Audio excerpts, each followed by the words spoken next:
현재 미국보다 물가 상승률이 높은 나라가 영국입니다. 그래서 영국 중앙은행도 기준금리를 0.5%포인트 껑충 올리면서 긴축에 들어갔습니다. 그런데 새로 집권한 리즈 트러스 영국 총리는 이 소득세를 인하하고 또 법인세 인상 계획을 철회하는 등 부자 감세 정책을 들고 나왔습니다. 감세로 부족해진 재원은 대규모 국채를 새로 발행해서 메꾸기로 해서 이 중앙은행의 긴축과는 정반대로 갔습니다. 한물 간 낙수 효과로 영국 경제를 살리겠다는 포부였지만 시장은 이를 영국 파운드와 같이 급락을 예고하는 신호로 받아들였습니다. 파운드와 폭락이 시작됐고 이제 영국은 외환 위기를 걱정하는 신세가 됐습니다. 국제통화기금 IMF는 공개적으로 감세 철회를 요구했습니다. 미국의 전 재무장관 서머스 교수는 인플레 시기에 무책임한 부자 감세로 영국의 국가 부도 가능성이 높아졌다. 또 노벨 경제학상을 수상한 폴 크루그먼 교수는 바보들이 경제를 운영할 땐 그 대가를 각오해야 한다. 이렇게 말했습니다. 우리 정부도 지금 종부세와 소득세 또 대기업들 법인세 깎아주는 부자 감세를 추진 중입니다. 그나마 그래도 좀 다행인 것은 영국의 감세 규모가 69조 원인데 비해서 우리는 아직까진 13조 원 정도로 예상되고 있습니다. 네, 경제와 정의를 다잡는 홍반장, 저는 KBS 기자 홍사원입니다. 홍사원의 경제쇼 출발하겠습니다. 유튜브 오늘도 함께 갑시다.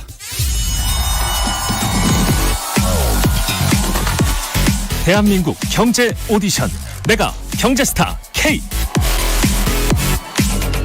여러분, 경제가 어려워서 힘드시죠? 그래서 준비했습니다. 대한민국 경제 오디션 메가 경제스타 K. 힘든 경제 상황을 이겨낸 감동 스토리, 우리 가정의 특별한 경제 공부법, 슬기로운 투자 아이디어, 경제와 관련된 이야기라면 모두 환영합니다. 총 상금 6천만 원을 준비했습니다. 여러분의 많은 참여 기다립니다. 이 프로그램은 당신의 투자의 길을 춤추게 하는 새로운 투자 플랫폼 탱고픽에서 함께합니다. 네, 총 상금이 6천만 원입니다. 내가 경제스타 K 12월 9일까지 지금 사연을 받고 있습니다. 사연은 홍사원의 경제쇼 홈페이지에 올려주시면 됩니다. 자, 오늘 원달러 환율이 이제 1,500원을 넘어서 1,550원까지 갈 수 있다, 이런 예상까지 지금 나오고 있습니다. 그리고 영국 파운드와 폭락이 이게 영국뿐 아니라 유럽 금융위기에 도화선이 될 수도 있다, 이런 우려도 나오고 있고 해서 이 내용 좀 자세히 알아보겠습니다. 최백은 건국대 경제학과 교수 나오셨습니다. 안녕하세요. 네, 안녕하세요. 네. 자, 환율 때문에 연일 난립니다. 예. 하여튼 이게 심상치 않은 것 같은데 괜찮다고는 하는데 괜찮을지 않을지 오늘 그거 좀 먼저 알아볼게요. 환율이란 게 일단 그 나라 경제와 금융이 얼마나 튼튼한지, 그 이른바 펀더멘털이 튼튼한지 이걸 말해주는 거잖아요. 예. 하여튼 원화 가치가 유독 좀 많이 떨어지는 것 같아요. 영국 파운드와는 더 떨어졌다고 하지만 원화도 그에 못지 않잖아요. 예. 한국 경제 그럼 이 기초 체력에 펀더멘털에 문제가 생긴 겁니까? 저는 구조적인 함정에 빠졌다고 표현을 하는데요. 네. 일단 흔히 이제 많은 전문가들이 네. 강달러라는 원인을 이제 지적을 하잖아요. 예. 근데 이건 제가 볼 땐 좀 후하게 평가해도 부분적인 요인에 불과하고 예. 이거 아주 설명이 안 되어져요. 예. 예를 들어서 지금 그러니까 우리가 올 초 대비해 가지고 어저께까지요. 오늘은 제가 포함을 안 시켰는데 어저께까지 계산한 걸 보게 되면은 유로화가 한 9.5% 하락을 했어요. 예. 강달러 할 때 그 강달러는 뭘 얘기하는 거냐면 흔히 달러 인덱스를 가지고 얘기하는 겁니다. 예. 달러 가치를 평가하는 6개 국가 통화가 있잖아요. 거기에 이제 유로화를 포함해서 파운드, 엔화 등등 해가지고요. 예. 했는데 유로화가 한 58% 정도 비중을 차지해요. 반영률이요. 예. 그러니까 달러가 강세일 때면 유로화는 약세일 수밖에 없어요. 예. 서로 이제 그러니까 그렇지. 그런 관계를 구성하고 상대적이니까. 있기 때문에요. 그런데 달러 인덱스가 달러가 한 18% 올랐거든요. 올해요. 그런데 유로화가 한 9% 좀 넘게 떨어졌어요. 떨어졌는데 엔화가 한 11% 떨어지고요. 예. 엔화가 11% 아니 제가 좀 잘못 말했네요. 제가 이 5월 이후를 저기가 했는데 유로화가 한 15% 정도 떨어졌어요. 예. 15% 이상 떨어졌고 엔화가 한 25% 떨어졌어요. 엔화가 제일 많이 떨어졌습니다. 예. 주요 국가 통화들 중에서는요. 예. 떨어졌는데 우리나라가 한 21% 떨어졌어요. 유로하고 엔화 중간쯤이네. 예. 그런데 우리나라가 흔히 그러니까 비교될 수 있는 예. 경제 규모가 큰 G20 국가들에서 보게 예. 되면요. 뭐 싱가포르 같은 경우 보게 되면 한 6% 정도밖에 안 떨어졌습니다. 예, 맞아요. 그리고 뭐 캐나다도 그러니까 뭐 한 8%밖에 안 떨어졌고. 예. 그리고 뭐 호주 같은 경우도 가고. 그러니까 상대적으로 인도도 별로 안 안정적. 떨어졌고. 인도네시아도 그렇고 멕시코도 그렇고 예. 그렇습니다. 예. 그러니까 모든 나라가 이렇게 강달러로 다 설명될 수 있는 게 아니란 얘기고요. 예. 그리고 이제 문제는 뭐냐면 최근에 블룸버그에서 26일자지요. 26일자에 가장 취약한 통화 중에 하나다. 한국 원화가. 아시아에서. 예. 그러면서 이제 필리핀과 한국 원화를 얘기를 하고 태국은 조금 더 낮지만은 좀 비슷하게 어떤 취약한 통화다 했는데 예. 필리핀하고 대한민국이 비교되는 것 자체가 참 지금 어떻게 보면 상징을 보여주고 있는 거죠. 지금 예. 상황을요. 네. 필리핀은 그러니까 이 만성적인 무역 적자에다가요. 거기 그리고 이 소위 말해서 그러니까는 경제 상황이 펀더멘털 튼튼하지가 않은 나라입니다. 예. 근데 필리핀이 올해 들어와서 환율 이 필리핀 페소가 떨어진 게 16%가 채 안 떨어졌어요. 우리보다 덜 떨어졌네. 덜 떨어졌어요. 예. 타이, 태국의 바트와 같은 경우는 15%도 채 안 떨어졌고요. 예. 그러니까 뭐냐면 이들 나라들보다도 왜 대한민국 원화가 이렇게 그러니까 하락률이 크냐. 그러니까 왜 네. 큰 거예요? 그리고 이제 그러면 이게 이제 그러니까 우리가 네. 전통적으로 안전자산이라고 얘기하는 유로화 파운드와 엔화 이런 것들도 상대적으로 많이 떨어졌습니다. 과거 경험에 비춰보게 되면 이런 통화들은 좀 그래도 안정성을 보여줘야 되는데. 거기 그래도 준 기축통화하고. 그러니까요. 그래서 근데 이게 이제 굉장히 이번에 취약성을 보여주고 있잖아요. 예. 그럼 공통점이 뭐가 있냐면요. 지금 이제 우리가 흔히 말해서 환율이라는 것은 예. 통화 가치잖아요. 대외적인 그렇지. 가치인데 예. 결국 우리가 원달러 환율할 때는 뭐냐면 달러의 수요 공급에 의해서 결정되어지는 거예요. 예. 근데 지금 달러의 공급 측면을 보게 되면은 공급 측면을 결정하는 걸 보게 되면은 금융적인 측면 속에서는 저희 수익률 금리 격차라고요. 금리 격차에 따라서 자금이 예. 이동하니까요. 예. 둘째는 뭐냐면 실물 경제 활동의 결과인 무역에 따라서 수출을 하게 되면 달러가 들어오고 수출이 떨어지게 되면 달러가 나가고. 줄어들고 이렇게 되잖아요. 무역 그런 것들이 수지. 영향을 미치는데 예. 이들 나라의 공통점들이 뭐냐면요. 자, 인플레이션이 생겨가지고 금리를 미국이 인상을 했단 말이에요. 예. 불가피하게요. 예. 그럼 금리 인상을 하는데 미국만큼 금리를 인상할 수 없는 나라들이에요. 공통점이요. 그러면 금리를 인상을 할 때 생기는 부담은 결국 뭐냐면은 부채 상한 부담입니다. 지난 2년 동안에 엄청나게 돈들 풀었잖아요. 예. 그런데 부채 상한 부담이 증가하죠. 금리가 올라가게 되면요. 대표적으로 그러니까 우리가 일본이 그런 경우들이었었죠. 일본이 그래서 금리를 못 올리고 있죠. 그렇죠. 네, 그런데 예. 근데 그게 우리가 일반 사람들이 잘 몰라서 그러는데 예. 영국이나 유럽도 마찬가지예요. 국가 부채가 굉장히 많이 증가했고 예. 영국 같은 경우 지금 이제 문제가 되는 게 뭐냐면은 영국도 미국처럼 해계년도를 10월 달부터 9월 달까지 이렇게 쓰는데 그러니까 21년도 그러니까 해계년도가 지금 현재 진행형인 거죠. 그러니까요. 예. 올해 9월 달까지요. 예. 근데 이때 1년 동안에 그러니까는 정부 부채에 대한 이자 상한액이요. GDP 대비 2.3%나 됩니다. 우리가 0.8%는 안 돼요. 예. 2.3%나 돼요. 이자 갚는데. 예, 이자가. 그게 한 491억 파운드입니다. 예. 근데 이번에 이제 그러니까 감세로 인해서 450억 파운드를 추가 감세하겠다는 거잖아요. 거의 비슷한 규모로 그러니까 이자 규모 정도를 더 추가로 세금을 덜 걷겠다고 하는 거잖아요. 예, 예. 그러니까 미친 짓이라고 이렇게 평가받으면서 예. 이 파운드가 폭락을 한 건데요. 그러면 금리가 상승을 하게 되면은 예. 이렇게 이제 유럽이나 일본이나 이렇게 영국 같은 경우가 이자 부담의 압력이 있다 보니까 금리 올리는 걸 주저주저 하는 거예요.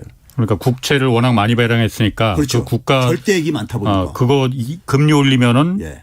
국가가 그 세금 이자를 내야 되니까 거기다가 쓸 돈이 없어지네. 거기다가 금융위기 이후에 예. 영국이나 유럽이나 이런 나라들이 경제가 굉장히 저질이 됐어요. 체력이요. 예. 성장이 거의 정체되고 달러 기준으로 보게 되면요. 예. 그런 상태 속에서 그러니까는 지금 뭐 인플레이션율은 영국은 아까 말씀하셨듯이 두 자릿수로까지 올라갔잖아요. 예. 10%대까지요. 네. 그런 경제가 지금 굉장히 안 좋다고요. 예. 안 좋은 상황 속에서 그러니까는 지금 금리 인상을 지금 감당하기 힘든 거예요. 예. 감당하기 힘들다. 여기다 또 이제 무역 적자도 이들이 공통적으로 계속 무역 적자가 진행되는 나라들이에요. 예. 유로존도 그렇고 예. 영국도 그렇고 예. 일본도 그렇고 한국도 그렇고 예. 그렇죠. 그러니까 공통점이 그런데 한국과 이들 나라하고 차이가 하나가 있는데요. 예. 한국은 뭐냐면 정부 부채는 괜찮아요. 그렇지. 아까 얘기했듯이 0.8%뿐이 안 돼. 이자 부담이. 예. 근데 우리는 가계부채가 있잖아요. 그렇죠. 가계부채가 105%입니다. GDP 예. 대비요. 예. 그러니까 우리나라는 가계부채 때문에 금리 못 올리는 거예요. 쉽게 얘기해서요. 이 대출자 부담. 추경호 부총리도 그걸 공공연하게 시인을 했잖아요. 그러니까 예. 경기랑 대출자 부담 때문에 예. 하다. 이렇게 고려했잖아요. 물가와 환율도 중요하지만은 그 얘기를 했잖아요. 예. 그러니까 그걸 못 올리는 상황인데 유럽 같은 경우나 일본 같은 경우는 저는 상대적으로 해결하기 쉽다고 봐요. 우리나라보다도요. 왜 그러냐면은 정부 부채가 증가했어요. 정부 부채를 낮추면 되는 거잖아요. 정부 부채를 낮춘다. 예. 지금 그러니까 이자율을 올렸을 때 예. 이자 상환 부담이 증가해가지고 하는데 정부 이자 상환 부담이란 말이에요. 그렇지. 예. 이들 나라들은 가계부채는 우리처럼 이렇게 심하지가 않다고요. 예. 그러니까 그러면 정부의 부채를 줄이면 되는 거잖아요. 예. 정부 부채 줄이는 방법은 세금 더 인상하면 그렇지. 되는 거예요. 세금 거두는 예. 거죠. 주로 이제 부유층 고소득층한테 인상을 하면 되는데 예. 영국은 정반대로 간 거라고요. 지금 금리를 인상해야 되는 시점에 예. 이 국면에 그러니까 오히려 정반대로 가고 앉아있으니까 그러니까 시장에서 미쳤다고 하고 있는 거예요. 그러니까요. 예. 후진국 같은 정책을 쓰고 앉아있다 이런 얘기를 하는 거라고 평가를 받는 거라고요. 그런데 한국은 가계부채는 어떻게 해결합니까? 가계가 이자 상환 부담이 증가했을 때 추가 수입을 마련해야 되는데 추가 수입 마련하기가 쉽습니까? 그렇죠. 지금 경기도 안 좋은데. 예. 그렇죠. 정부가 오히려 유리하다 이거예요. 예. 그래서 제가 지난 2년 동안 계속해서 가계부채를 오히려 더 안정화시켜야 된다고 제가 얘기했던 게 그 이유인데. 예. 그러니까 우리가 돈을 엄청 풀었으니까 그 풀린 돈이 누구한테 갔는데 공짜로 가는 게 아니고 그게 결국 부채로 남아 있는 거예요. 예. 근데 금리 인상하다 보니까 그게 결국은 그 모래성들이 지금 흔들리는 거라고요. 지금요. 그럼 이런 상황 속에서 소위 말해서 한국 같은 경우는 금리를 인상을 못 한다는 걸 시장의 투자자들이 알아요. 그러니까 네? 밖에서 보는 눈들이 그렇죠. 예. 그러니까 소위 말해서 굉장히 그러니까는 인상 속도를 미국만큼은 쫓아가야 되는데 미국은 못 쫓아가고 앉아 있는 게 이게 그러니까 명확하게 보인단 말이에요. 왜 그런지 안단 말이에요. 알고. 그러면 결국은 이제 그러니까는 이런 상황 속에서 무역 적자까지 거기다 가세를 하고 있단 말이에요. 그러면 그런 상황 속에서 금리를 결국은 이제 한국도 그러니까 이제 인플레이션이 계속 지속되고 앉아 있으니까는 환율이 계속 올라가면서 그러니까 인플레이션이 더 지속될 가능성도 보이고 그러다 보니까는 어차피 금리를 올릴 수밖에 없어요. 뒤늦게 쫓아갈 수밖에 없다고. 근데 지금 부동산 시장 같은 데가 자산 시장이 지금 주식시장 석가 이렇게 가라앉고 있잖아요. 가라앉는데 금리 올리게 되면은 이 충격이 더 이제 더 가해질 거라는 가중된다 거죠. 이거죠. 그러면 부동산 시장이나 가계부채가 경착륙하게 되면은 우리나라 경제 상태니까 우리가 소위 말해서 옆에 나라는 일본이 과거에 겪었던 것 같은 그런 걸 연상을 하는 거예요. 90년대 초에 일본이 장기 불황 10년 장기 불황 겪었을 때처럼 그 재판이 될 수 있다 한국이. 왜 그러냐면 지금 수출이 안 좋은데 내수가 붕괴될 게 아닙니까? 내수가요. 가계가 어떻게 지금 가처분 소득과 실질 소득이 줄어들고 있는데 그렇죠? 그러니까 그러면 이제 이게 그러니까는 내수가 붕괴되고 경제 장기 불황에 들어갈 수가 있다 하게 되면은 한국 원화 가치는 또 떨어질 수밖에 없다 이거죠. 떨어진다 이거죠. 그래서 금리를 인상하기도 어렵고 인상하더라도 한국 경제는 굉장히 취약하다고 그렇게 보고 있는 거고요. 그러다 보니까는 원화 가치는 어차피 그러니까 떨어질 수밖에 없다고 보고 거기에 베팅을 하는 겁니다. 지금요. 그러다 보니까 이렇게 많이 떨어지는 거예요. 한국 같은 경우는요. 아니 그런데 한국은 사실 금리를 안 올린 게 아니잖아요. 계속 미국보다 오히려 먼저 선제적으로 작년부터 올리기 시작했잖아요. 이제 와서 지금은 이제 더 이상 올리기는 좀 부담스럽다 이건 거지. 사실 영국이나 일본은 아예 올리지도 않았고 영국이나 유럽 같은 국가들도 계속 안 올렸었잖아요. 우린 미리 많이 충분히 올린 거 아니에요? 그런데요. 우리가 이제 그러니까 소위 말해서 이걸 아셔야 돼요. 지금 지난해까지만 하더라도 환율이 그렇게 문제가 안 됐었어요. 그렇지. 1,200원 우리가 지난 20년 동안에 환율 구간이 한 1,100원에서 1,200원 사이에서 안정적인 구간을 형성을 했었다고요. 이게 이제 우크라이나 전쟁 터지면서 이제 그러니까 그걸 벗어나기 시작한 거예요. 미국이 금리를 올리기 시작하면서 강달러가 되면서 환율이 문제가 되기 시작한 거잖아요. 우크라이나 전쟁 때부터는 사실은요. 미국은 3월 달부터 올리기 시작했죠. 금리를요. 그러니까요. 그러면 이제 우리는 이제 지난 8월 달부터 이제 올리기 시작했죠. 금리를요. 올리기 시작했는데 먼저. 문제는 뭐냐면은 그렇게 올린 덕택에 우리나라가 단기 시장 금리 대개 5년물 이하들은 우리나라가 상대적으로 미국보다 낮게 형성됐었어요. 그런데 최근에 보게 되면요. 1년물만 빼놓고 2년 이상짜리는 다 그러니까 우리나라 금리가 올라가졌어요. 시장 금리가요. 즉 우리나라가 기준 금리가 지금 미국보다 낮잖아요. 0.75 정도 낮잖아요. 그러면 장기 시장 금리도 우리나라보다 미국이 높아야 되는 거잖아요. 상식적으로 생각하면 똑같은 조건이라면요. 그런데 우리가 기준금리는 대개 단기 시장금리에 평상시에 영향을 미칩니다. 그런데 단기 시장금리가 얼마 전까지만 하더라도 5년물 미만짜리들은 우리나라가 더 금리가 낮았었어요. 기준금리가 영향을 미친 거죠. 그렇지. 미국보다 우리가 그런데 기준금리가 최근에 보게 되면 다 역전됐다니까요. 1년물로 빼놓고. 오히려 우리나라가 단기채들이 더 금리가 올라갔어요. 미국보다도요. 10년물은 이미 그 전에 올라갔고 근데 단기 2년에서 5년짜리들도 다 역전됐어요. 예. 그럼 그건 왜 그러냐? 예. 왜 그러냐면 그거는 결국 뭐냐면은 기준금리에 의해서 영향을 받는 힘보다 국제 채권 시장에서 예. 투자자들의 힘에 의해서 지금 이 영향을 받고 있다는 거예요. 투자자들이 보는 한국 시장은 투자자들이 저거 위험하다 우리나라 이렇게 채권 금리가 올라간다는 얘기는 뭡니까? 채권 가격이 떨어진다는 얘기라고요. 반대로 움직이는 채권을 겁니다. 사기가 겁난다는 얘기죠. 그 채권 던지는 거죠. 예. 채권 던지는 거죠. 그러니까 뭐냐면 위험한 상품으로 취급을 하고 있는 거죠. 한국의 채권에 대해서. 예. 그럼 이게 그러니까 우리가 지난 1년 동안에 제가 과거에도 이 방송 나와서 예. 외환위기하고 비교를 할 때 지금은 뭐냐면 골병이 들어가는 이런 방향으로 진행되고 있다 이런 얘기를 했었어요. 예. 그러니까 이게 그러니까 작년에 같은 경우는 그러니까 이게 좀 이 하나의 일부 징조만 좀 보이다가 예. 갈수록 이게 눈덩이 효과처럼 이게 커져가고 있는 거예요. 예. 이런 국면이라고요.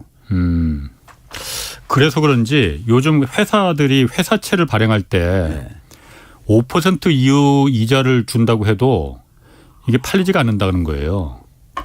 5%면 사실 굉장히 높은 이자율이잖아요. 그 정도 아마 회사들이 자금을 끌어당기기 위해 조달하기 위해서 5% 이자를 감당하고 하느니 그냥 사업 안 하는 게 낫겠다 이런 생각을 할 것도 같거든요.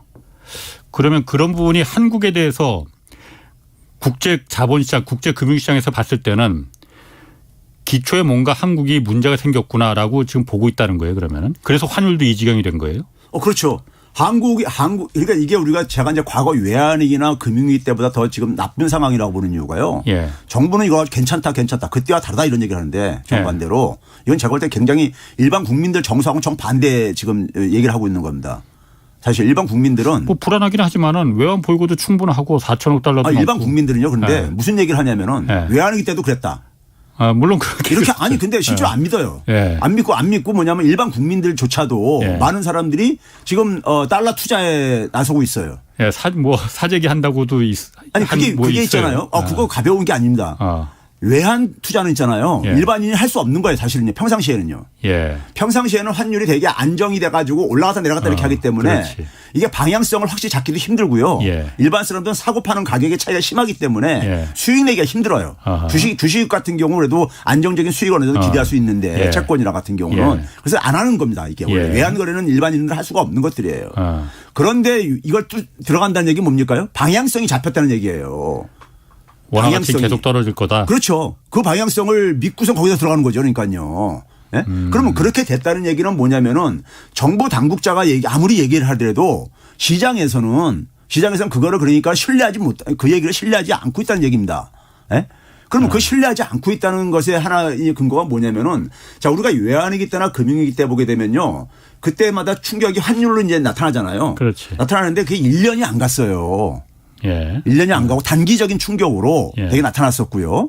그리고 이제 외환위기 때는 우리나라의 그러니까 소위 말해서 제조업 경쟁력이 여전히 괜찮았었습니다. 소위 뭐 그렇죠. 가성비 측면에서 보게 되면은요. 그래서 고환율이 예. 그러니까 외환위기 이전에 한 900원 전후에서 이렇게 형성되던 것이 외환위기 이후에 이제 좀 안정되면서 한 1200원 구간으로 이제 이렇게 진입을 해요. 예. 그게 이제 20년 동안 진행된 거예요. 그렇지. 예. 그러니까 환율이 올라간 거죠. 어느 정도요. 예. 근데 그게 수출에 굉장히 도움이 됐어요. 당연히 그때 그래서 살아났습니다. 그때부터 그래가지고 우리나라 무역 구조가 흑자 국가로 전환된 거예요. 제조업이 흑자 국가였었는데. 우리나라를 살렸다고 했어요. 그렇죠. 그렇게 됐었죠. 예. 그러니까 근데 지금은 환율이 높아져도 수출이 오히려 좀 떨어지고 있다고요. 그렇지. 수출 무역 수지가 증가율이요. 계속 적자니까. 적자가 되고 있고 예. 수출 증가율 떨어지고 있습니다. 예. 그리고 금융위기 때하고 한번 봐보세요. 금융위기 때는 미국에서 그러니까 금융위기라는 충격이 갑자기 나타나면서 예. 안전자산을 도피하면서 갑자기 달러 값이 급등을 했단 말이에요. 예. 근데 그것도 뭐냐면 미국이 그거를 진정시키기 위해서 어떻게 했습니까요? 돈을 대규모로 풀었잖아요. 예. 금리 그때는 제로 금리까지 그랬지. 예. 내리고 맞아요. 양적 완화 해가지고 예. 그 달러 가치 떨어뜨렸다고요. 예. 근데 지금은 어떻습니까? 금리 반대지. 올리고 긴축 예. 돈 걷어들이고 예. 한 달에 950달러씩 걷어들이고 정반대로 가고 있잖아요. 예. 그러니까 그때보다도 지금 그러니까 우리나라 환율 여건으로선 더 안 좋은 상황이죠. 오히려 그때 1997년이나 2008년 금융위기 때보다 예, 그렇죠. 지금 그 최 교수님 말한 것 중에 제가 좀 인상적으로 들린 게 예. 어제 그 기재부 차관보도 그 얘기를 했어요. 그 지금 환율 얘기하면서 이 지금 원달러 원화 가치가 이렇게 폭락하는 게 대외적인 문제가 아니고 국내적인 문제다 지금. 그러면서 우리 국민들이 달러를 사재기 한다고 비난하고 싶지는 않다 이런 말을 했거든요. 근데 그게 지금 최 교수님 말은 평상시에는 일반인들은 달러에 투자하지 않는다는 거 아니에요. 예. 이렇게 확실한 방향성이 저거는 딱 원화 가치는 계속 폭락할 수밖에 없네라는 방향성이 정해질 때 국내 내국인들이 뭐 이 방송 들으면서 또 혹시 또 달러 사재기 한다는 분들도 계실지 모르겠지만은 그렇게 방향성이 좀 정해졌다는 거 아니에요. 일반인들까지도. 예. 그게 더 무섭게 들리는데 저는. 그러니까요. 그게 적어도 연말까지는 예. 연말까지는 지금 그러니까 환율이 상승한다는 것이 시장의 지배적인 지금 하나의 분위기란 말이에요. 예. 분위기고 그러면 대한민국의 그러니까 원화 가치가 하락하는 요인들이 있을 게 아닙니까? 예. 핵심 요인들을 바꿀 어떤 하나의 계기가 연말까지 생길 가능성이 없어 보이니까 지금 그런 거라고요. 우리가 환자가 가면 환자의 병을 치료해야지만 이게 문제가 해결되는 거잖아요. 예. 그러면 원화 가치가 하락하는 근본 원인이 있을 게 아닙니까? 예. 강달러도 한 일부 요인이지만은 일반적인 요인이지만은 플러스 거기에 그러니까 우리나라만에 갖고 있는 요인들이 있을 게 아닙니까? 아까 얘기했듯이 금리 인상을 굉장히 주저하고 추경호 부총리가 또 어저께 또 그 얘기까지 했어요. 10월 달에 그러니까 지금 인플레이율 정점을 지금 이제 한국은행과 같이 비슷하게 본다. 예. 그러면서 그러다 보니까 금리 인상 속도를 조절을 할 필요가 있다 이런 얘기를 해요. 그러니까 재정 당국이다 보니까는 경기를 굉장히 신경을 쓰는 것 같아요. 뭐 그럴 수 있습니다. 예. 그런데 지금 상황 속에서 미국과 지금 0.75 벌어지고 지금 두 차례씩 남았습니다. 예. 양국이. 예. 근데 더 벌어질 거라는 것은 지금 객관적으로 다들 알고 있는 얘기잖아요. 지금요. 미국은 3번 남았고 한국은 2번 남았죠. 아니, 미국도 2번 남았어요. 미국은 3번 남았어요. 11월, 12월 2번 남았어요. 예. 한 번 올렸으니까. 예, 예. 맞다. 예. 한국도 2번 남았고요. 예, 예. 10월, 12월 2번 예, 남았고요. 그래서 어쨌든 2번씩 남았는데 예. 미국이 그러니까 나머지 2해에서도 더 올릴 거라는 것을 사람들이 되게 지금 예상하고 있잖아요. 예. 이미 0.75가 벌어졌는데 예. 최소한 그럼 1%포인트 이상 벌어지게 될 연말까지. 예. 자, 금리 격차 더 벌어져. 예. 지금보다. 무역 수지 개선될 가능성이 별로 안 보여. 예. 그러면 저기 그 시장에서 투자자들이 원화 가치 환율 하락할 거라고 보지. 그러면 원화 가치 하락할 거라고 보지. 예. 이게 이제는 꺾일 거라고 그렇지. 생각하겠습니까? 그렇지, 맞습니다. 적어도 연말까지는요. 그러면은 지금 어쨌든 추경호 부총리 지금 어제 그 금리에 대해서도 잠깐 얘기했고 뭐 한국은행 총재도 상황이 달라졌으니 금리는 좀 더 올릴 가능성이 있다는 뉘앙스로 얘기는 했어요. 네. 그런데 사실 말씀하신 대로 우리가 이 근본적인 처방은 한미 간에 어쨌든 우리도 금리를 좀 올려서 미국하고 비슷하게까지는 아니더라도 격차를 자꾸 좁히는 방향으로 가야 되는데 그러지 못하는 이유가 누구나 다 알고 있지만 지금 부동산 문제가 걸려 있는 거 아닙니까? 예.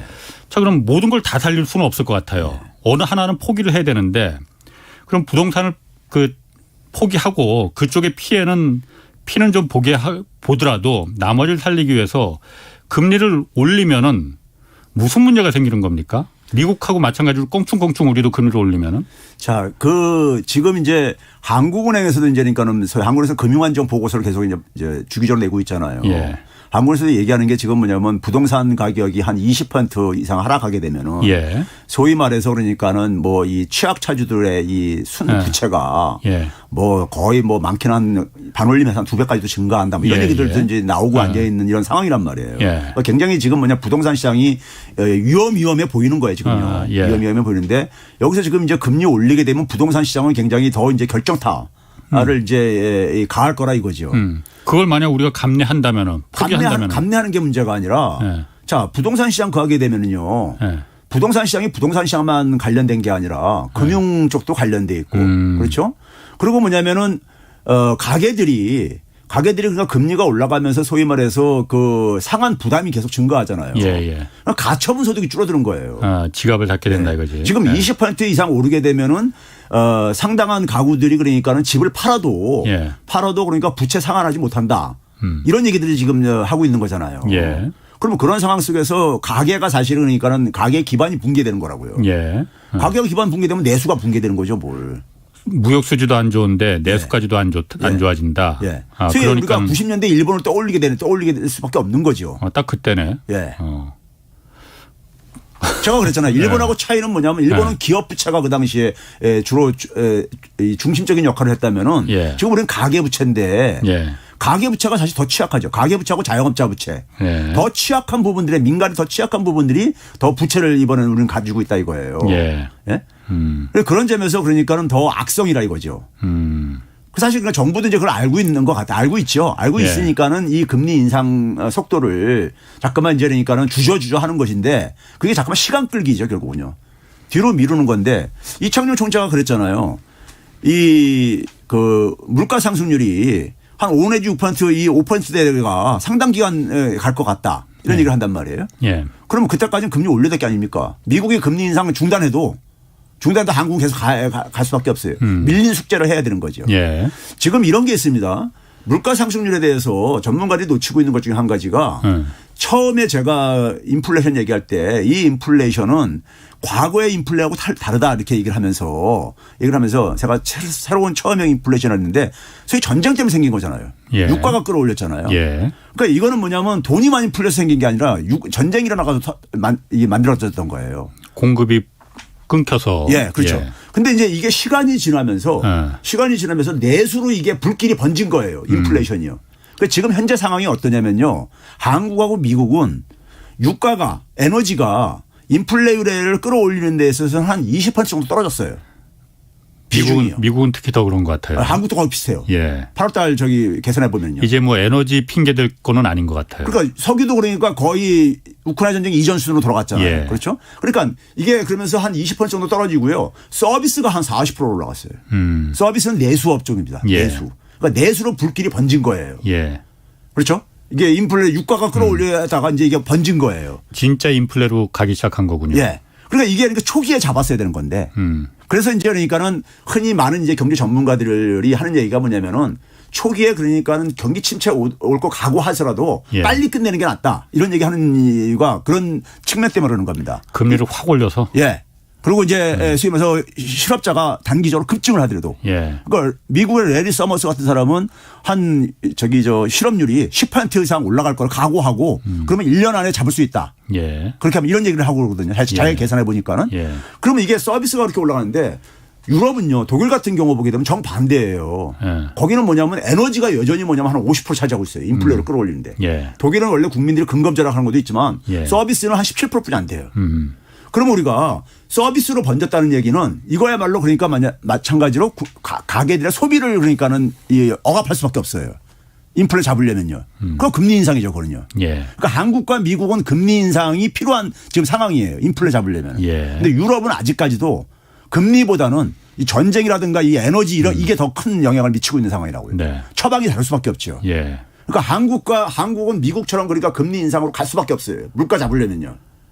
갈 수밖에 없는데 우리나라 어쨌든 우리가 할 수 있는 방법이 말씀하신 대로 부동산이 걸려 있으니까 현실적인 방법이 뭐가 될 수가 있을지 최 교수님 생각하시기에는. 근데 문제는 뭐냐면요. 문제는 우리가 물가를 못 잡았을 때 예. 물가를 못 잡았을 때 그러면 이게 그냥 이렇게 넘어갈 수가 있는 거냐. 예. 이 문제는 아니란 말이에요. 이게 예. 그러면 계속해서 악화가 되거든요.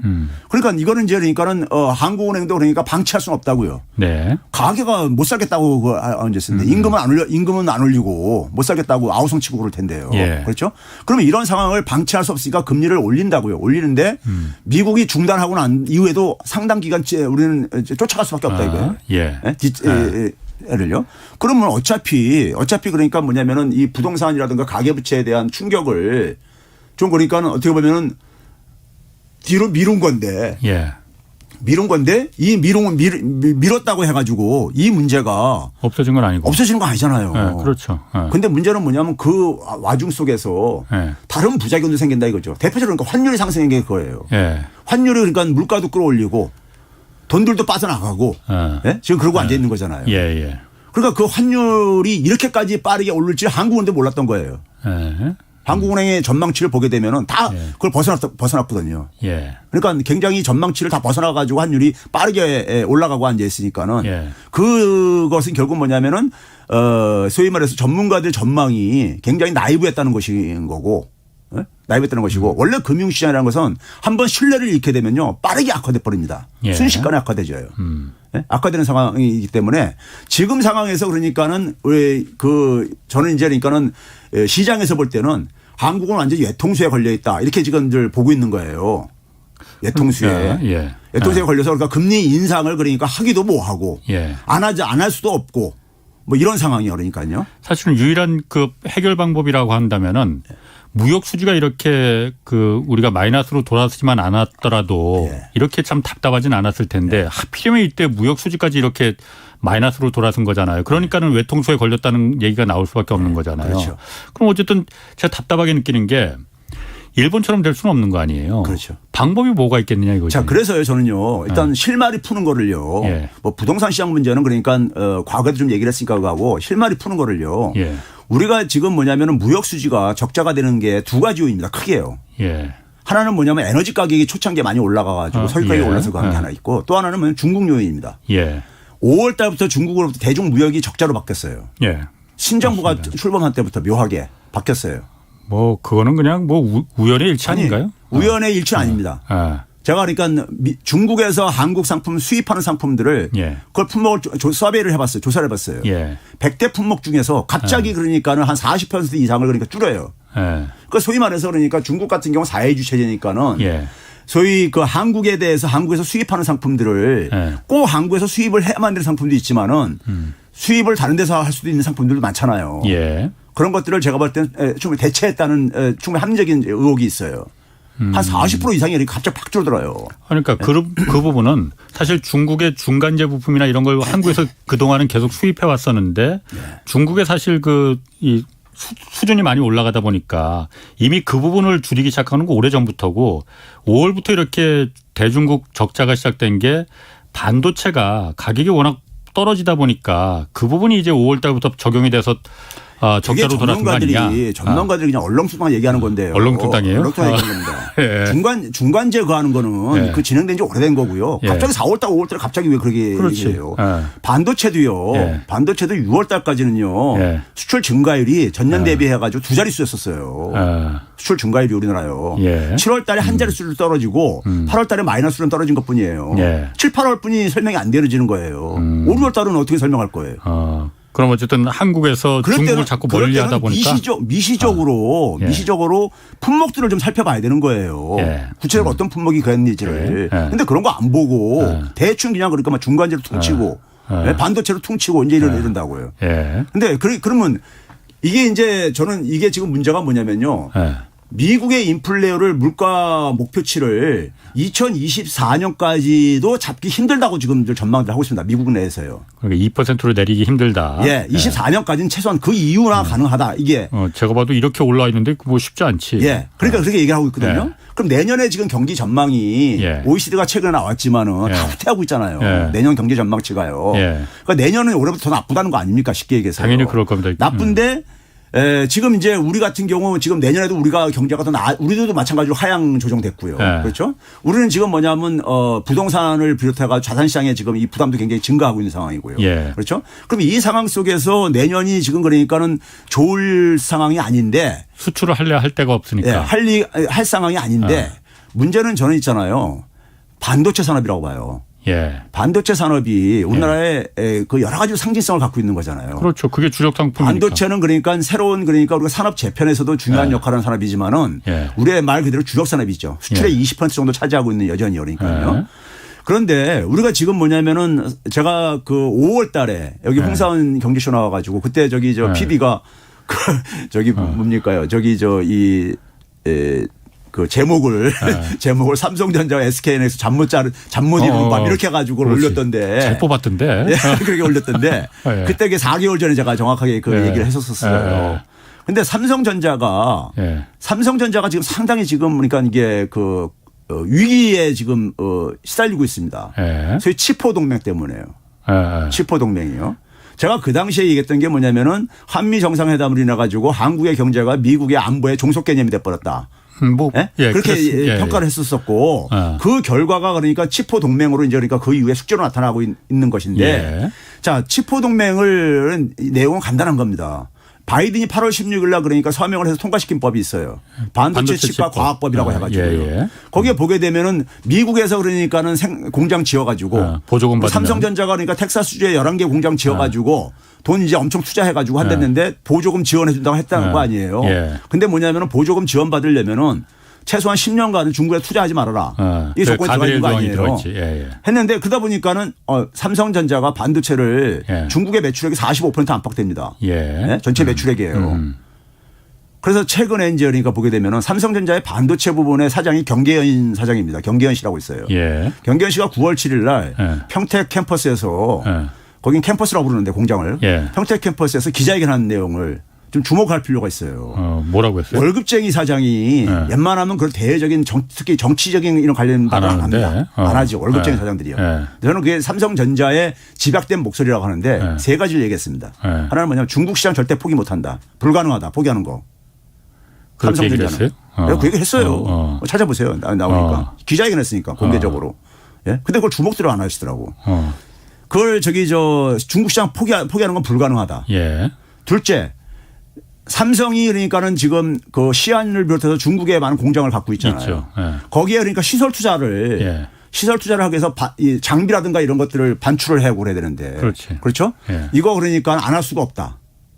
그럼 가드레일 조항에 걸리는데. 그러니까 미국하고 이게 그러니까 충돌을 가는데 그러면서 무슨 얘기를 했냐면요. 예. 자, 이제 뭐 애들라 표현을 했지만은 뭐 그대로 표현한 거 제가 빌리면 그래요. 예. 소위 말해서 한국과 미국과 중국의 이해관계가 지금 여기에 이제 반도체 칩과 관련돼 있는데 예. 여기에 그러니까 모두가 윈윈할 수 있는 솔루션을 찾아내야 된다 하면서요. 그 세 번째 말이었어요. 아니 하면서 뭐냐면 정부가 할 일이 있다. 했어요. 정부가 할 일이 있다. 즉 뭐냐면 삼성전자 입장 속에서는 중국 시장을 포기할 수 없다. 그렇지. 포기하면은 삼성전자가 지금 솔직히 말해서 모바일 부분이 뭐 이렇게 이 주력 사업이라고 보기도 힘들잖아요. 예. 더 나중에 만들어졌지만은 예. 반도체가 여전히 중심이잖아요. 그렇죠. 삼성전자예요. 그런데 45% 매출액을 차지하는 시장을 포기할 수 없잖아요. 그거 당연히 포기하면 안 되죠. 그리고 계속해서 제품 경쟁력을 가지려면 장비라든가 설비 시설 투자해야 된단 말이에요. 그런데 미국에서 하지 말라는 거잖아요. 예. 하지 말라는 거예요. 예. 그런데 이 문제를 그러니까 삼성전자는 미국의 얘기대로 그대로 할 수가 없다. 이런 입장을 밝힌 거예요. 그러면서 뭐냐면 그럼 이 문제를 풀기 위해서 풀어야 되는데 정부가 좀 해야 될 역할이 있다. 이 역할을 공개적으로 했어요.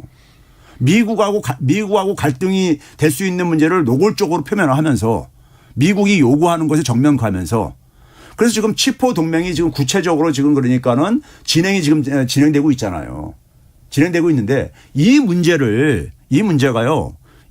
저는 그러니까 이게 이제 내년 중에 상당히 고조가 될 텐데 예. 이 문제 풀지 않으면은 대한민국처럼 운명이 좌우되는 문제라고 생각이 들어요. 삼성전자의 운명만이 아니라 우리나라 대한민국의 삼성전자의 반도체가 무너지면요. 대한민국 반도체 산업이 무너지는 거잖아요. 그건 당연한 거고. 예. 그럼 삼성전자 그 사장이 경사장이 말한 정부가 할 일이 있다라는 거 말하는 게 뭘 말하는 겁니까? 뭘 하라는 거예요? 지금 미국하고 삼성전자의 이익이 충돌하고 있으니까는 이 문제를 풀어라 이거죠. 풀어라 이거죠. 이거 정부가 해야 될 일이 있는 거잖아요. 치포에 참여하지 마라. 아니죠. 그거는 그러니까 어쨌든 풀어라 이거예요. 그러니까요. 그걸 구체적인 방향성까지 얘기 안 했지만은 그럼 저는 여기서 한 가지 이제 제 나름대로 이제 그러니까 이것은 전망인데 중국의 반응이 나올 겁니다. 중국이 대한민국의 상품 수입에 대해서 지금 눈에 안 보이게 좀 브레이크를 걸어왔었는데 이걸 좀 풀어줄 가능성이 있다. 왜 그러냐면 중국하고 한국은 반도체를 매개로 해가지고 끈끈하게 연결돼 있어요.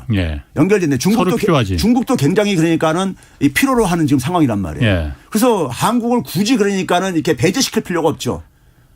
필요한 상대니까요. 뭐 치포 동맹에서 가장 약한 고리가 한국이라고 해요. 어쨌든 간에 하여간 저기 끌어낼 필요가 없는 거죠. 중국에서는요. 가서 가능한 끌고 가야 되는 거죠.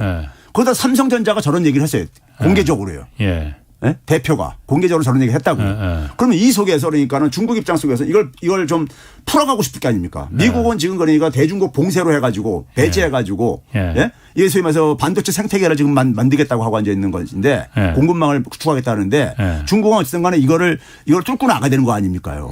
뚫고 나가는 상황이라고요. 그럼 여기서 이제 그러니까는 삼성전자와 한국의 입장이 있는 거예요. 이걸 중국이 파악을 했을 거라고요. 파악을 하고 중국이 좀 그러니까 유화제스처로 나올 가능성이 있다. 그런 면에서 풀어줄 가능성이 있다고 저렇게 좀 봐요. 향후에 그러니까요. 자, 그럼 이 상황 속에서 결국은 뭐냐면은 우리가 90년대 일본 반도체가 이렇게 침몰해 가기 시작하잖아요. 미일 반도체 협정 때. 그때 그 하면서요. 잘못하면 우리가 그렇게 될 수가 있는 거예요. 뭐 그런 중국 얘기하는 시장 분들이 포기한다면요. 있습니다. 예. 그러면 이 상황 속에서 저는 이 잘못 낀 첫 단추를 예. 치포 동맹을 계기로 해서 이걸 풀어야 된다. 예. 자, 이게 무슨 얘기냐면요. 치포 동맹은 미국, 일본, 한국, 대만이잖아요. 이거 보게 되면 미국은 주로 뭡니까? 미국은 다 갖고 있지만은 원천지 설계 소리지. 부분이 주로 예. 이제 간 예, 설계. 친구들이고 예. 일본은 장비 일본이 그거 하고 예. 있고 한국과 대만은 생산. 예. 제조잖아요. 예. 그런데 반도체라는 산업의 특성이요. 굉장히 복잡한 이 의존성을 갖고 있습니다. 서로. 유럽에도 굉장히 많은 국가들 있잖아요. ARM이라든가 해가지고 있죠. 굉장히 많잖아요. 영국에도 예, 있고 예. 굉장히 많잖아요. 예. 그러면 반도체 생태계라는 것이 굉장히 그러니까 복잡하게 형성되어 있는데 심지어 동남아에 그러니까는 국가들도 일부 후 조립 공정 과정도 있는 거고. 있어요. 예. 그런데 왜 네 나라만이냐 이거예요. 왜 네 나라만 묶어야 되냐고요. 가장 그 최첨단 반도체를 중국이 필요로 하는 미국이 필요로 하는 최첨단 아니죠. 반도체를 만드니까. 중국이 필요로 하는 것은 유럽에서도 많이 필요한 거 많아요. 장비 같은 것들 많습니다. 우리 그러니까 그 장비나 이런 것들은 유럽에서 공급받는데 왜 유럽은 치포에 안 넣고 예. 한국하고 대만만 넣느냐? 자, 그러면 있잖아요. 우리 만약에 우리한테처럼 미국이 요구하는 것처럼 유럽 국가들한테 반도체 장비라든가 이런 거 만드는 회사들한테 중국하고 거래 끊어라. 하게 되면 어떻게 할 것 같아요? 유럽에서는요. 쉽게 못 받아들입니다. 그렇지. 왜 끊어 그걸 하겠지. 그렇죠. 왜 중국 시장을 포기하기 힘든 거예요. 유럽 국가들이. 근데 유럽은 유럽은 그러니까 이게 고분고분하게 이게 컨트롤이 안 될 거라고 생각하는 거죠. 근데 한국과 대만은 서로가 어쨌든 간에 이 안보 동맹으로 해가지고 물려 있는 게 있잖아요. 일본은 어차피 대중국가 간에서 일본은 뭐 이해관계가 똑같고 말할 것도 그렇게 없고. 하다 보니까요. 그럼 이 상황 속에서 저는 우리 정부가 해야 될 일은 뭐냐면요. 이걸 제가 잘못 낀 첫 단추를 풀어야 된다는 게 뭐냐면은 반도체 생태계가 굉장히 많단 말이에요. 많은 국가들이 관련돼 있단 말이에요. 왜 네 나라만 여기를 가지고 만들려고 하느냐. 유럽 국가들 섞어 관련 이해관계자들 중국을 빼고는 구성을 한 다음에 거기서 그러면 우리가 중국에 대해서 어떤 그러니까 우리가 기준을 만들어야 되는지 이걸 그러니까 거기서 정하자 이거예요. 유럽을 같이 끌어들여서 그렇죠. 같이 야 미국이 저렇게 하는 거 우리는 혼자 상대하기 버거우니 그러니까 유럽 니들이 좀 같이 좀 하자. 그렇죠. 소위 말해서 우리가 이 그 인도 태평양 경제 프레임워크처럼 소위 말해서 글로벌 반도체 파트너십을 구축을 하자. 이거 역제안을 하라 이거예요. 역제안을 해가지고 거기에 유럽 국가들을 끌어들이 왜 유럽 국가들은 빠뜨리느냐. 예? 거기도 그늘 나라들도 중국하고 거래하는 건 그거는 왜 가만히 있냐. 아니면 우리가 중국 시장 포기할 때 미국이 그러면 그거를 뭐 보상해 줄 거냐. 예? 그거 보상 못 해주잖아요. 미국 절대 보상 안 하죠. 못 하고요. 그러면 이런 문제 있을 때 그러니까 우리가 이걸 어쨌든 간에 피해 가야 된단 말이에요. 피해 가야 되는데 이걸 미국 요구대로만 하게 되면 삼성전자는 굉장히 피해가 심할 수밖에 없는 거란 말이에요. 지금요. 그렇지. 예? 한국의 반도체 산업이 굉장히 위기에 내몰릴 수가 있는 것이고요. 그럼 이 문제는 우리가 어쨌든 돌파를 해야 돼요. 돌파를 해야 되는데 그렇게 했을 때 사람들은 그래요. 미국이 유럽 참여시키겠느냐. 예? 그런데 그러면 그걸 핑계로 대야 되는 거죠. 뭘요. 예? 왜 그러니까 반도체 그러니까 우리가 소위 공급망을 구축한다는데 반도체 공급망에 관련되는 이 산업들이 한국은 메모리 반도체에 주로 중점을 두고 있는 거잖아요. 한국 말고도 유럽에도 많은 기업들이 반도체와 관련된 이런 기업들이 많잖아요. 주요 기업들이. 특히 뭐 네덜란드 ASML 같은 경우에는 뭐 거의 그렇죠. 독점적인 기업이니까. 그래서 그들은 왜 빼냐 이거예요. 그쪽에 기술이 넘어가는 걸 원치 않는 거잖아요. 중국에 지금요. 중국이 설계와 생산을 그러니까는 첨단 반도체에서 하는 것을 막겠다고 하는 게 지금 목적이잖아요. 미국으로는요. 그 일리 있습니다. 그럼 유럽에서 건너가는 것들 막지 않고 어떻게 그걸 할 수 있냐고요. 그렇지. 그러면 유럽 국가들은 그러니까 중국과의 이해관계가 굉장히 이미 얽혀 있는 게 있단 말이에요. 이걸 포기하기 쉽지가 않다 이거예요. 예?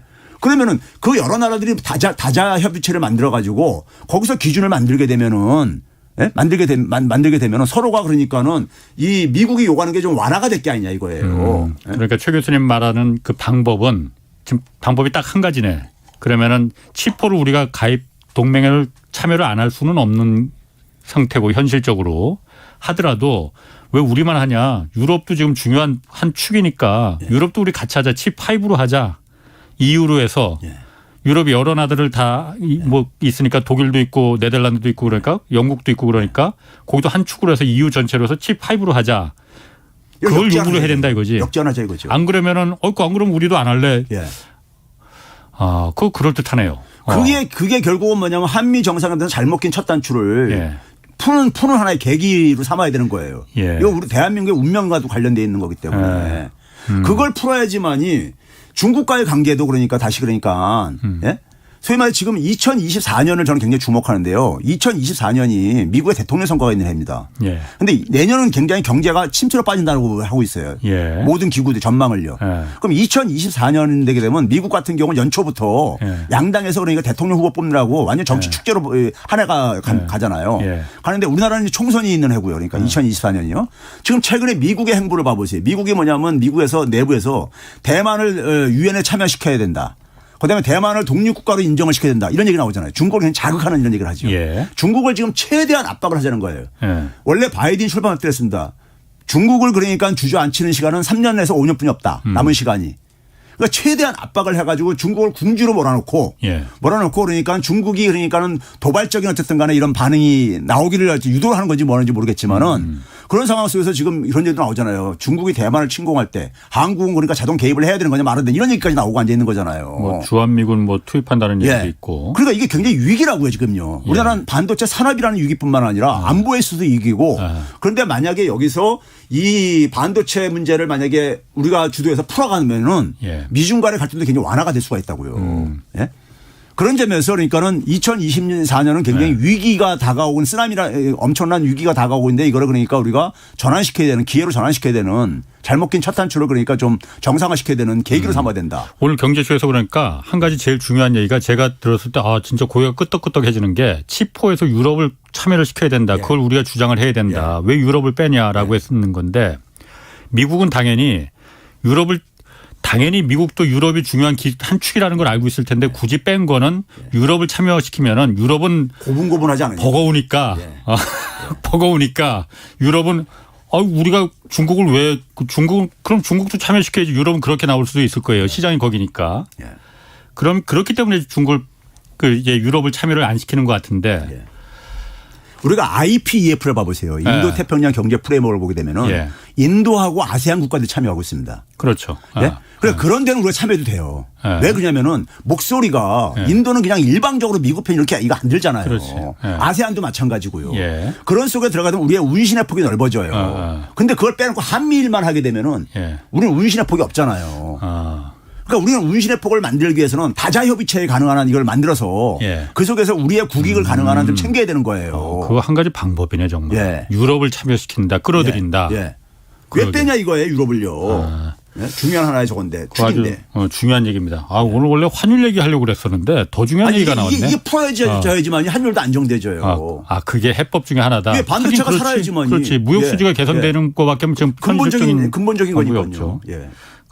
그러면은 뭐 요거는 하나 좀 물어봐야겠어요.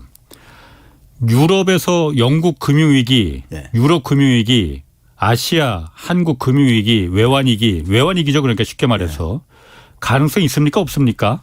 지금 그러니까 우리가 외환위기 하게 되면 우리나라는 97년도를 떠올리잖아요. 그렇지. 예. 그러니까 97년도 같은 상황은 올해 같은 경우는 일어날 가능성은 없습니다. 예. 근데 문제는 뭐냐면 제가 그랬잖아요. 골병 드는 식으로 가고 있다. 천천히. 예. 가고 있는데 이게 뭐냐면 이런 상황으로 가다 보면은 예. 내년 말쯤에는 예. 진짜 97년도 같은 외환위기 설이 나올 가능성이 있다. 예. 예? 나올 수가 있다. 예. 영국 같은 경우는요. 예. 외환 보유액이 굉장히 적어요. 걔네들은요. 얘들은 자기들 기축통화를 해가지고 그렇지. 별로 많이 확보를 안 해놨어요. 예. 대외 그러니까 금융 부채가 외환 보유액의 한 4배 정도가 4배 이상을 갖고 있어요. 그거 위험하네 거기는. 거긴 실제로 위험한 나라예요. 예. 그러니까 IMF 구제금융 받을 수밖에 없다 이런 얘기가 나오는 거예요. 예. 그러니까 유럽의 일부 국가들도 이탈리아를 비롯해 이탈리아도 영국과 지금 비슷한 짓을 하고 앉아 있는 거거든요. 예. 이거 구구 정당들이 집권하면서 비슷한 짓을 하고 앉아 있는데 그러니까 지금 뭐냐면 금리 차이가 금융이 터지고 나가지고 금융위기 이전엔 독일과 거의 비슷해졌다가 수렴했다가 딱 이게 이 균열이 생겼듯이요. 지금 그런 국면이 전개되고 있는 거예요. 그걸 반영하는 게 국채금리들이 급등 이런 것들이죠 지금요. 예. 그런 상황 속에서 지금 그러니까 상황이 상당히 지금 안 좋은 거예요. 영국도 지금 그러니까 중앙은행이 돈 풀어가지고 국채 매입을 했지만은 제가 볼 때 이거는 보니까 외환시장 개입하는 건 똑같은 방식인 거예요. 그렇죠. 일시적인 방식, 일시적인 저거죠. 이게 근본 해결책은 아니죠. 오히려 인플레를 더 자극시키는 방법이잖아요. 그렇죠. 거꾸로. 예. 아니 지금 뭐냐면 금리를 인상을 해야 되는 상황인데 거꾸로 지금 돈을 풀고 앉았다 이런 얘기가 지적이 당장 나오고 있는 거잖아요. 그렇죠. 그러다 보니까 오늘 다시 그러니까 환율도 그러니까 원화 환율 다시 확 뛰어버렸잖아요. 이게 오래갈 조치가 아니다 봐가지고요. 알겠습니다. 유튜브 댓글에 아까 그 유럽 끌어들이자는 거 대단히 신박한 아이디어라고 정부한테 제가 아이디어 드리는 겁니다. 그러게 그 아주 그럴듯하게 들리는데요. 아니 그런 걸 하는 게 정치죠. 알겠습니다. 최백은 건국대 경제학과 교수였습니다. 고맙습니다. 네, 감사합니다. 내일은 기업들의 아리백 가입과 재생에너지 조달 문제 자세히 분석해 보겠습니다. 지금까지 경제와 정의를 다잡는 홍반장 홍사원의 경제쇼였습니다.